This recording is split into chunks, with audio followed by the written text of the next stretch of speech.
नैबे इन्डिया आरो भारतनि बागै नोंथाङा बेसेबां नलेज दं नैबे शर्ट भिडिअआव दिनैनि शर्ट भिडिअआव नोंथाङा क्रस चेकिं खालामनो हागोन। इन्डियाया बुहुमावनो ओरैबायदि मोनसे कान्ट्रि हादोर जाय माने बुहुमनि जेसेबां सेम्पुफोर दिनै मानसिफोरा लगायो जाहैबाय खर'आव इन्डियायानो फार्स्ट सेम्पुखौ इन्ट्रडिउस खालामदोंमोन। हिराखौ बयनिख्रुइबो फार्स्ट जोंनि इन्डिया भारतआवनो हा सिंनिफ्राय जावनानै दिहुननाय जादोंमोन। दुनियायाव हाइएस्ट बयनिख्रुइबो क्रिकेट ग्राउन्डआ जाहैबाय धर्मशाला क्रिकेट ग्राउन्ड जाय माने ग्राउन्ड लेभेलनिफ्राय 4780 फिट गोजौआव दं होननानै मिथियो। बियो जोंनि हिमाचल प्रदेशआव दं।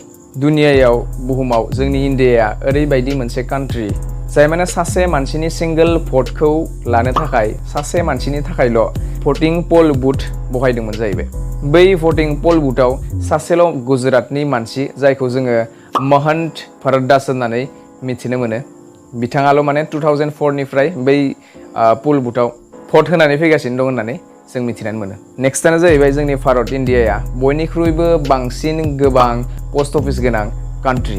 बेजों लोगोसे जोंनि जम्मु एन्ड काश्मीराव ओरैबायदि मोनसे पस्ट अफिस दं जाहैबाय मानसिफोरनि गेजेराव बै पस्ट अफिसा फ्लटिं पस्ट अफिस होननाबो मिथिजायो। मानो होनोबा बिखौ गंसे नाव सायावसो बानायनाय जादों होननानै खोनादों आरो बियो जम्मु एन्ड काश्मीर स्टेटनि दाल लेक होनोबा दाल बिलोनि सायाव दं ओरै होननानै खोनादों।